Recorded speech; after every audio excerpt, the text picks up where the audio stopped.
5 Things You Missed from Jujutsu Kaisen's Episode 13. Some have described it as the strongest first season, or first half, of an anime season ever. On all accounts, they are hardly wrong.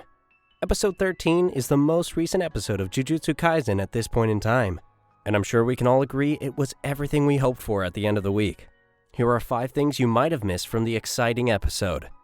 Number 1. Gojo's domain expansion's weakness revealed. Since Gojo was introduced to us from the start of the anime, we've been constantly bombarded with the idea that he is the strongest. Gojo did well in handling Sukuna in their first encounter, and by episode 7 we see him go all out with an unregistered special grade curse, Jogo. Jogo didn't lack in strength, but Gojo clearly outmatched him. With the power of his domain expansion, he completely dominated. If there were any doubts about Gojo's strength, they were pretty much all gone after that fight. Or so we thought. Enter episode 13. After a tougher special grade Mahito finally got pushed to his limit by Itadori and Nanami, he shocked us all with his newly acquired domain expansion. After Nanami was trapped inside, Itadori came busting into the domain with all of his strength. Nanami explained how the stronger a domain is on the inside, the weaker it will be on the outside. Itadori used his strength and that advantage to break into Mahito's deadly domain.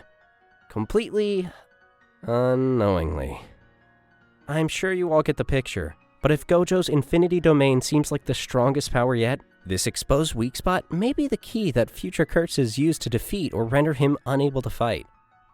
Number 2. Sukuna's obsession with Fushiguro Megumi.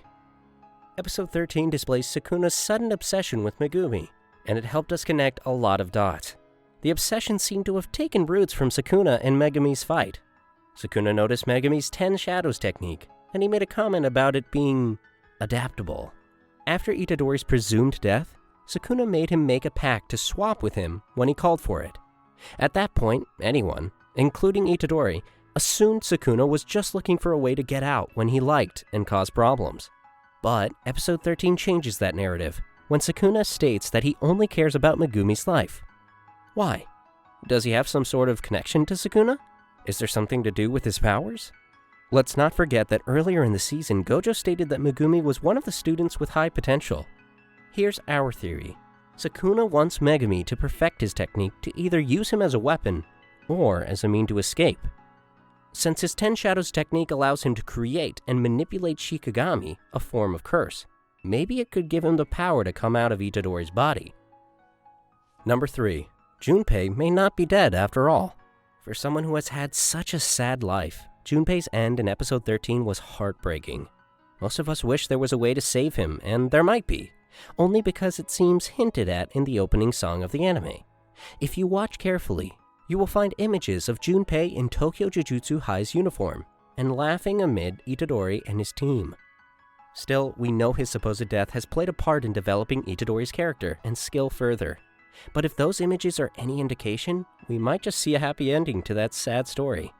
And let's be honest, any anime death that doesn't clearly and explicitly show someone's death with a body present means that there's always some wiggle room in the writing. Obito Uchiha, Abdul Muhammad, Frieza, and like 10,000 other characters. Number 4. What the anime does better than the manga. Jujutsu Kaisen, it's easy to love the story and appreciate how much of a pro writer and illustrator Gege Akutami is.